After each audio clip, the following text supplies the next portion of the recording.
banyak orang yang menduga iman kita. Jangan pernah kita beranjak dari kepercayaan kita, karena Alkitab ini sungguh luar biasa, karena ditulis dengan yang dekat dengan peristiwa dan juga ada saksi-saksi mata.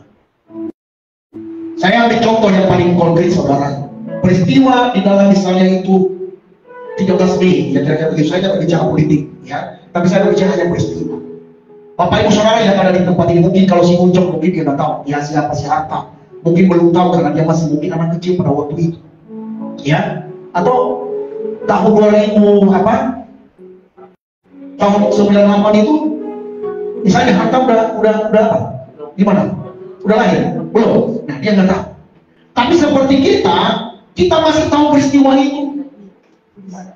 Artinya kalau kita masih menulis kesaksian kita, contoh saya misalnya pada waktu saya dihadang orang, ya di daerah, ya Mapa Perapatan misalnya, ya di daerah Jakarta Selatan, hampir motor saya hampir dibakar orang. Saya bisa catat peristiwa. Bagaimana orang membawa senjata tajam, saya tahu peristiwa itu. Kira-kira begitu, saudara. Nah, begitu pun dalam penulisan kitab Injil ini, mereka tidak tahu dalam peristiwa itu.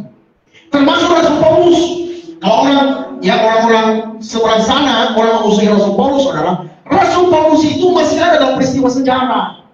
Karena Rasul Paulus itu kalau kita lihat di kisah para Rasul Paulus ini adalah murid daripada Gamaliel. Nah, Gamaliel itu bisa berkomunikasi dengan Tuhan Yesus pada masa itu. Artinya bahwa itu sangat dekat dengan sejarah. Jadi Alkitab ini bukan hanya sekedar firman Tuhan, tetapi itu diteguhkan dengan sejarah. Itulah sebabnya sekali lagi saya katakan, saudara, kita tidak boleh timbang terhadap apa yang diceritakan oleh Alkitab tentang Yesus dan apa yang telah dijanjikannya, apa yang sudah dan yang akan datang. Karena semua itu terjadi. Haleluya. Ya. Jadi kalau kita nyanyi, ku tidak ragu lagi, ku mengikutmu Yesus. Ya memang kita tidak ragu lagi. Karena benar-benar Alkitab itu adalah firman Tuhan. Sering ya kalau kita lihat dari pengajaran-pengajaran, saudara, tentang peristiwa kematian, kelahiran Yesus, tutup Alkitab, lihat buku sejarah. Jadi semua peristiwa dalam kitab ini ada fakta-fakta sejarah. Jadi kalau ada firman Tuhan yang tidak sesuai dengan fakta sejarah, itu dipertanyakan, saudara. Ya, makanya kita bersyukur orang Kristen memiliki Alkitab yang luar biasa, bisa dibuktikan dengan fakta sejarah. Selain daripada Alkitab ini juga adalah fakta sejarah, dan juga di dalam buku-buku sejarah yang bukan orang Kristen yang menulisnya, itu mereka tulis tentang hal itu. Ya, jadi sekali lagi itu sebabnya bahwa kita tidak boleh ragu. Nah, kalau kita kembali ke sini tadi tentang apa yang sukacita Elizabeth mengingat bahwa apa yang Allah janji terhadap Mesias yang telah datang, itulah sebabnya ia bersukacita. Makanya ia menyatakan begini. Perhatikan saya ulang di dalam ayat yang ke-42. 42 dia berkata begini. Lalu berseru dengan suara nyaring, diberkatilah engkau di antara semua perempuan, dan diberkatilah buah rahimmu. Artinya bahwa apa yang dikatakan Elizabeth ini tercatat di dalam perjanjian lama. Ia teringat akan hal itu. Ya, itulah sebabnya ia dengan suara nyaring menyatakan tentang apa yang sudah dinubuatkan ini, Bapak Ibu Saudara. Nah, berikutnya sukacita dalam kelahiran Sang Juru Selamat. Jadi kelahiran Yesus membawa sukacita yang luar biasa. Bukan hanya karena Yesus adalah anak yang ajaib. Ya, kenapa dikatakan Yesus itu anak ajaib? Pertama, ya setidaknya yang bisa kita mengerti pertama adalah karena Yesus lahir tanpa campuran dengan laki-laki. Seluruh alam semesta ini, ya, makhluk di dunia ini, saudara, semuanya atas namanya hubungan, ya, antara laki-laki dan perempuan. Tetapi Yesus dimulai dengan Roh Kudus. Jadi itulah sebabnya hanya satu-satunya Yesus yang lahir tanpa ayah. Tanpa ayah dalam arti secara biologis. Tidak ada. Itulah sebabnya dikatakan dia adalah anak yang ajaib. Hal yang kedua adalah kenapa Yesus disebut ajaib? berdosa. Dialah manusia yang tidak berbuat dosa. Semua yang ada di dalam alam semesta ini, khususnya manusia, mengalami peristiwa namanya apa? Jatuh di dalam dosa. Yesus tidak berbuat dosa karena ia bukan berasal dari dunia ini. Itulah sebabnya dia lahir tanpa ayah secara biologis. Ya, jadi dia tidak mengenal dosa. Makanya kalau kita lihat firman Tuhan, ia yang tidak mengenal dosa dijadikan dosa karena kita, supaya oleh dia kita dibenarkan. Karena tidak mungkin seseorang yang berdosa bisa menyelamatkan orang yang berdosa. Hanya orang yang tidak berdosa yang bisa menyelamatkan orang yang berdosa. Tidak mungkin seseorang yang ada di dalam lumpur menyelamatkan orang yang ada di dalam lumpur. Harus di luar daripada sistem daripada lumpur itu. Kalau kita analogikan misalnya dosa itu adalah bagikan lumpur, maka harus ada seseorang sosok yang bisa menyelamatkan orang yang dari lumpur itu, yang di luar sistem lumpur. Dan hanya Yesus. Itu sebabnya ia mati di kayu salib. Loh, kenapa orang yang tidak berdosa yang mati? Kalau kita lihat di dalam Alkitab, sering orang pakai dari ini. Tidak mungkin Allah mengorbankan orang yang tidak berdosa untuk menyelamatkan orang yang berdosa.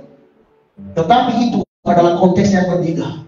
Tetapi konteks dalam hal ini adalah Yesus mati untuk menyelamatkan orang yang berdosa, karena ia yang tidak pernah berbuat dosa. Haleluya.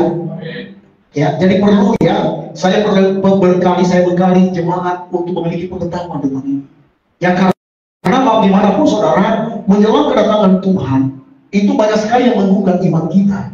Dan kalau kita tidak sungguh-sungguh meneliti Alkitab, ya, kita akan terseret dan kita, oh iya ya, kok Tuhan mereka mati? Ya, makanya saya senang untuk mengajari jemaat saudara.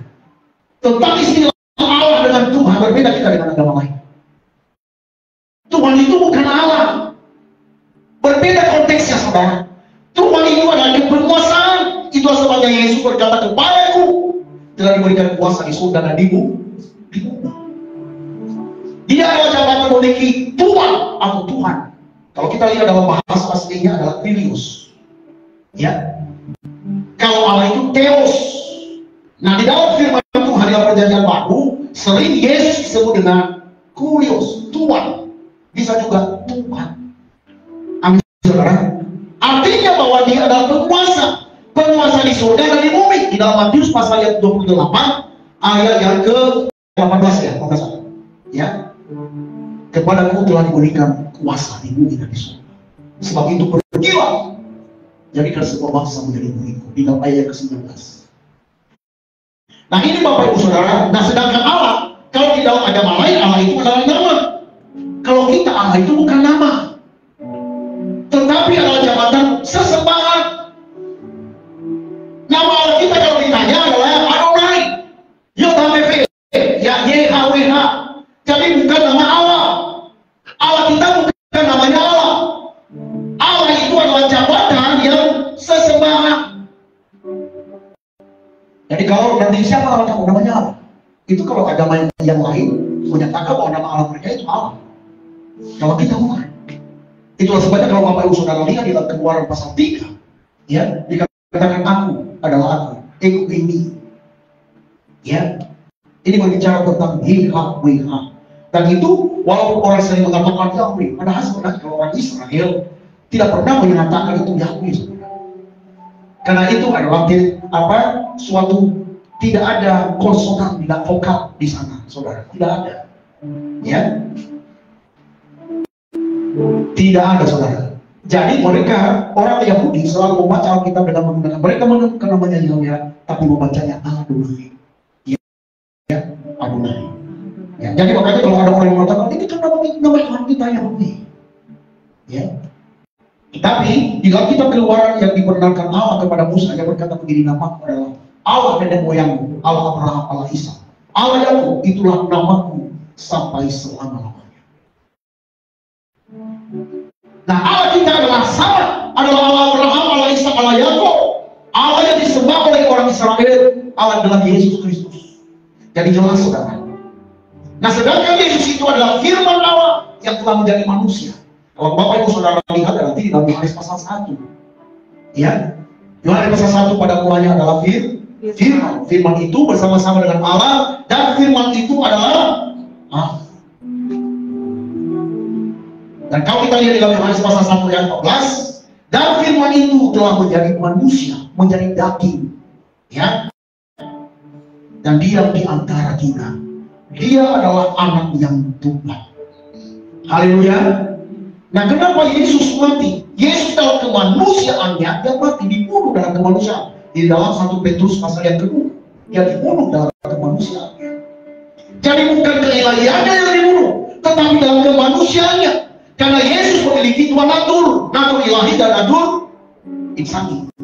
Dan yang mati di kayu salib itu adalah natur insaninya. Haleluya. Makanya dia dikatakan ajaib. Haleluya. Ya. Nah, sedikit saya sentuh dengan teologinya. Teologi, karena setidaknya ada gambaran kepada Bapak Ibu Saudara.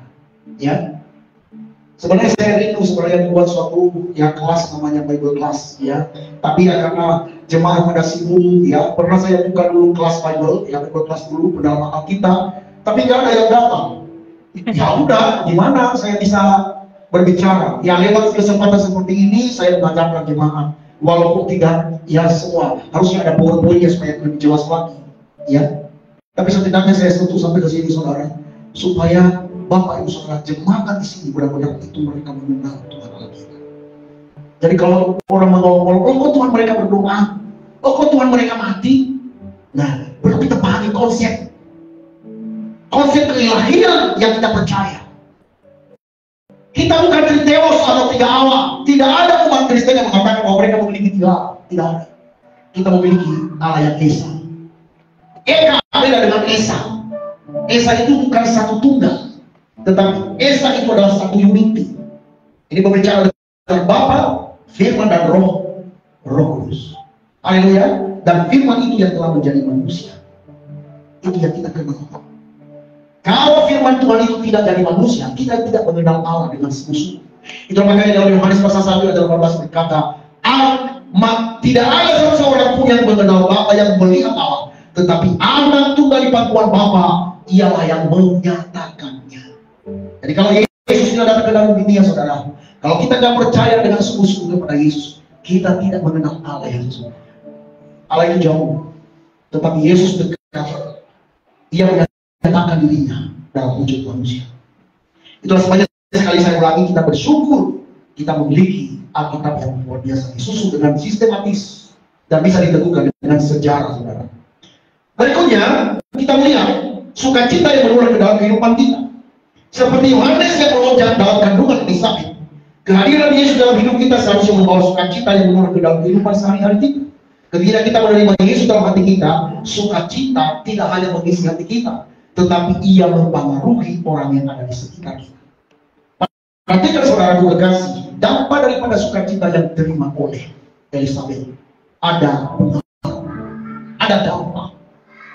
Begitupun kita, kalau kita sudah membuka hati bagi Tuhan, pada waktu kita sudah menerima Yesus sebagai Tuhan dan Juru Selamat kita, ada dampak di dalam kehidupan kita.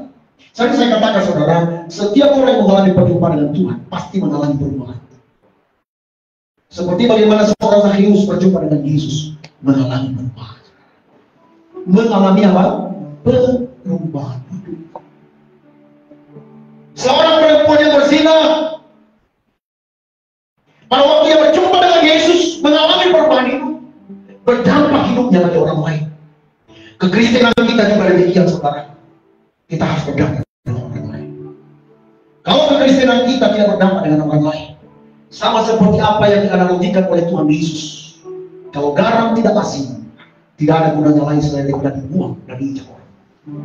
Begitupun kekristenan kita kalau tidak berdampak bagi dunia ini, minimal di dalam sekitar kita, saudara, tidak ada gunanya di hadapan Tuhan selain daripada dibuang dan diinjak orang. Makanya jangan heran kekristenan kita kalau hambar, saudara, tidak ada arti. Kalau kita hanya menyandang KTP,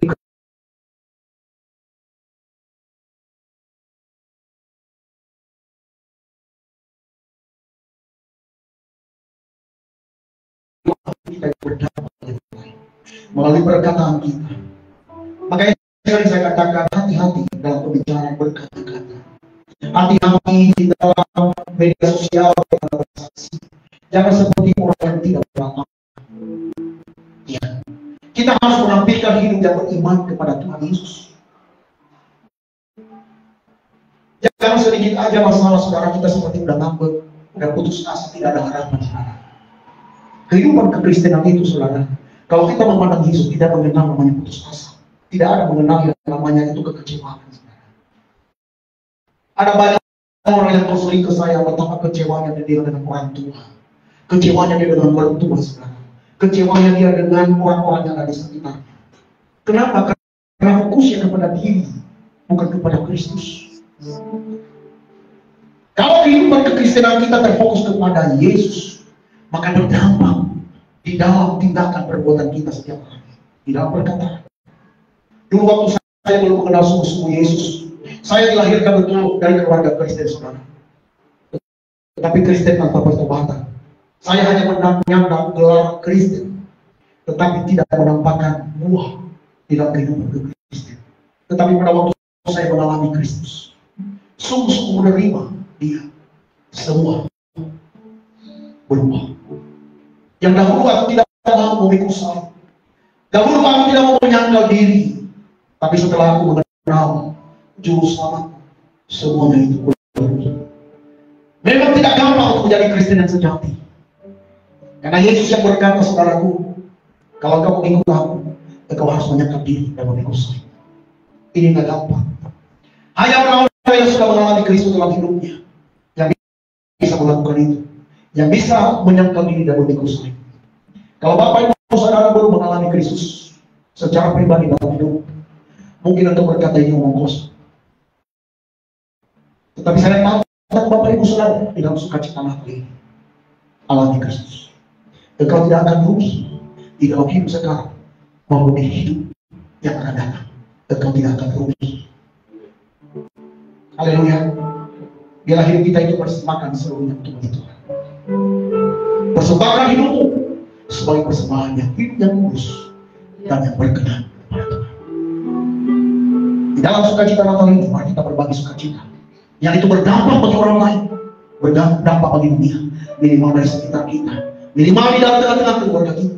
Kalau selama 1 tahun ini pernah kita berseteru dengan keluarga dekat atau keluarga jauh, saatnya kita rekonsiliasi. Saatnya kita mengobarkan sukacita ini di tengah-tengah keluarga besar kita dan dimanapun kita berada, sehingga nama Yesus diagungkan dan dimuliakan. Terpujilah Dia. Kiranya Tuhan Yesus memberkati kita sekalian. Amin.